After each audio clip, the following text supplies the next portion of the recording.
as an option trader, I don't go out and say, when you're trading, or I should say, if you're trading a big book, you don't go out there and be like, today I'm axed in buying the this call spread or that butterfly or like some structure, some strategy. Like you're not doing that. What's happening is like you have all these opinions about the vol curve being cheap or expensive in various places, and you might be out there running electronic eyes or whatever, just to accumulate longs and shorts wherever you think vol is relatively cheap and relatively expensive on these curves. So your book is going to be this big mess of like things that look like, I mean, this is even not even messy, right? Like you're going to have odd lots. Like I'm long 7 of those. I'm short 48 of these. Like it's going to be this big giant mess. Um, but if you think about what in chess, there's this idea of dissection or chunking. I'm not a chess player, so but I think it's not a hard concept to understand. If a if an advanced chess player looks at a chessboard, they see certain patterns that exist. And actually, if you show like an advanced chess player a completely random board, they are like sort of like no better at making sense of it as anybody else, because there's no pattern recognition going on. There's no, the board be like, that doesn't make any sense. That board would never look like that. But a seasoned chess player will recognize certain patterns in the board. So when they look at the board, it's almost like they see this little matrix of like, oh, these pieces and these positions represent this concept that I'm familiar with, right? And then they can sort of collapse their understanding of, like, distill it down to being like, you're looking at a board and like one person sees 64 spaces that have no coherence, and the chess player is looking at the board and he's like, I see 3 different themes going on this board at the same time, and then they have like a whole understanding around each one of those themes. Option traders do the same exact thing. The themes are the trades, are the structures. So like this butterfly is a theme. Like I look at this position and I see a butterfly down here, right? I see it immediately and I say, oh, I can take this position and remove it from my book. I could go down here and say, I'm going to take this butterfly out of my book. I mean, I used to do this all the time. As you're getting closer to expiration, I would look at the book and say, look at all this mess. How many things that are these long premium structures that we have a very that have a well-defined um, that are very well defined in our mind. So I'm going to say, oh, look, I got a call spread in my position. I've got a put spread in my position. I've got this butterfly. So what I'll do is I'm going to say, I'm going to remove this butterfly from my position.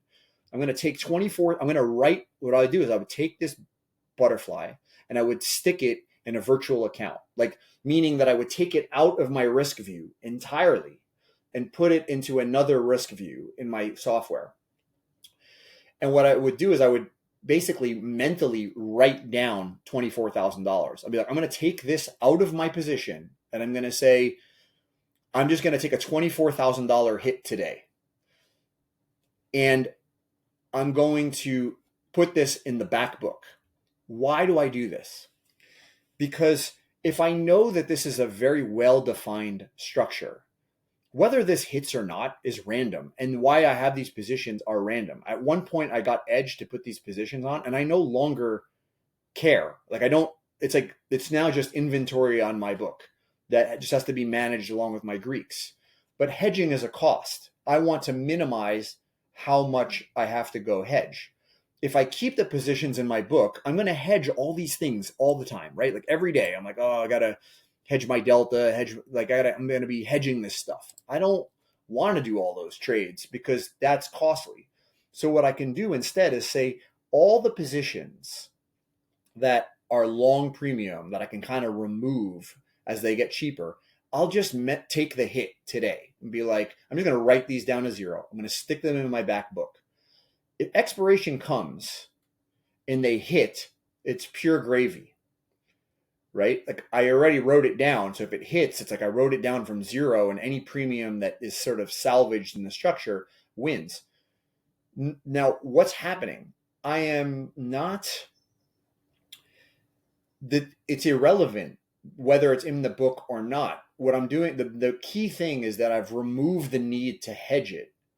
Whether it hits or not is completely random. The position is random.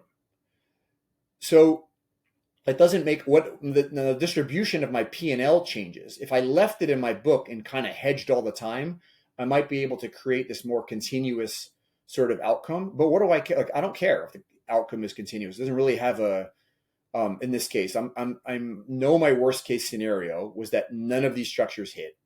So I take the hit today mentally, put it in the back book, and then just not have to hedge. So I have reduced my costs, and I have not changed anything about the true features of my portfolio, right? I've only accepted that I will hedge less. I will accept a little bit more this risk of like not doing this continuous hedging, but it's to the non-continuity is not to my detriment because it's not, I'm not, for example, I would never put a short call spread or short put spread necessarily in the back book. I'm not going to put anything that has a skew in the wrong way against me. I'm only going to take the long option structures and stick them in the back book, right? So the point of like being really fluid with understanding all your option structures is not because you go out every day and I'm like, I'm going to put on this call tree or this 1x2x1 structure. I'm going to put on this condor. And so I can go down here and look at the book and be like, oh, look at this guy. This is long 50 condors. Let me look. It's the 530, long the 530s, short the 550s, short the 590s, and long the 610s. Oh, that looks like 50 condors. I'll take these 50 condors out of my position. Okay. And let's just do that, right? So remember, I can only take 50 out because I can't take 100 of these out because they're not matched with the rest of these, right? I can only take 50 condors out. So what I'm going to do is I'm going to say, this is the 530 strike. I'm going to take, and it's a call. Okay. And I'm going to take 50 of those out. This is the 550s. Also a call. I'm going to take, I'm going to be short 50 of those. This is the 590s, short the 5. So, oops. This is the 590, also a call. And I'm short 50 of those. And then these guys are the 610s, call. And I'm long 50 of these. Now look at this condor. Oh, I need to.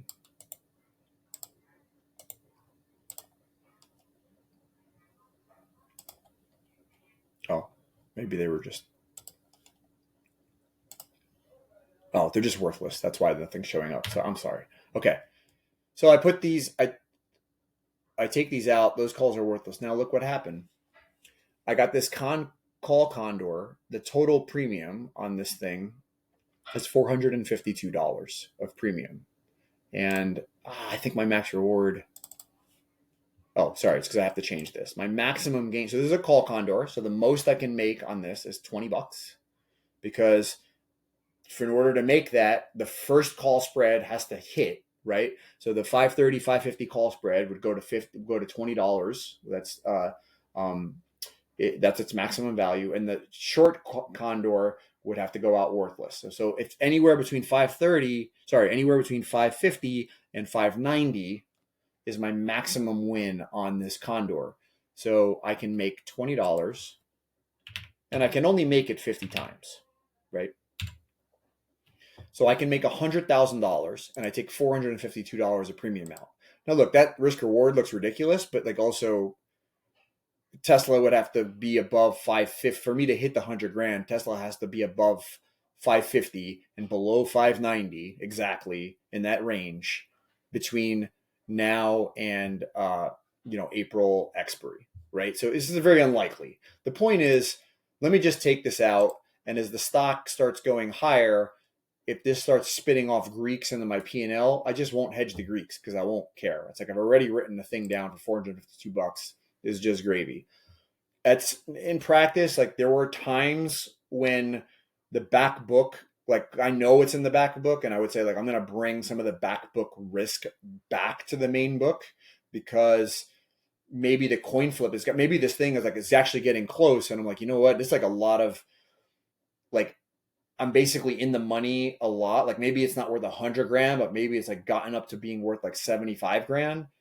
And it's in my mind, it was just free money, right? Because I was like I wrote it down, and now I'm like up 75 grand in my back book, and I'm like, you know what? I kind of don't want to like wait until the roulette wheel lands. Let me bring the risk back into the main book and hedge it. But again, that's sort of like, I don't know, it's like stylistic stuff. Like just kind of like this, you just kind of decide. There's no like right or wrong. It's just, how does this feel? Okay. So anyway, this again, this is the idea of dissection and looking at a position. So this is why you could like look at somebody's option position. You could look at their Greeks. You could look at their strikes, and you can go over here. And if you start to like get a hang of this stuff, you can kind of see like, okay, this is where the open interest is. This is where the positions are, and this is their headline risk. So I have some idea. The headline risk tells me something about like really about their local position. Like what happens if the stock moves up or down $1? Like even that gamma P&L thing. This guy assumes that your gamma P&L is continuous, or sorry, that your gamma risk is constant over the $3 move. But if you're moving closer to your long strikes, your gamma is growing, and if you're moving away from long strikes, your gamma is shrinking. So it's kind of rare that like over a $3 move, your gamma is going to be exactly that. It's probably not going to be that. So, but this is just an estimate. It's like a first order estimate of your gamma P&L. But it's very effective still.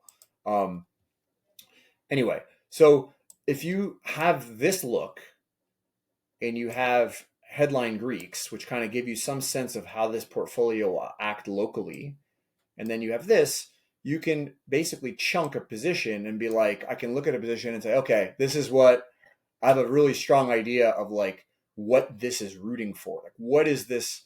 And I think this is not an issue for like, for example, retail traders, because you only have like a couple positions on. It's like you pretty much probably know what you're rooting for. But when you manage or market make a large options book across many, many names, you need to be able to chunk and dissect the position by looking at it and being like, what am I actually rooting for here? Because you've just accumulated all this risk because you were buying stuff you thought was cheap and selling stuff you thought was long or that was high. And there was no opinion. It wasn't like you were sitting here like, I think Tesla's going here. I think this is going to happen. It's just like, no, this is just throw it on the pile. Throw it on the pile. Deal with the risk. That is the business at its core. Anyway, so this is I hope that this was helpful. This has gotten like way too long, but I'm going to cut it off right here. I hope you thought that this was useful. Let me know what was useful, what was not useful. Like, just give me some feedback. It's kind of helpful. Figure out how I'm doing these things. And yeah, that's it for today. Enjoy your weekend.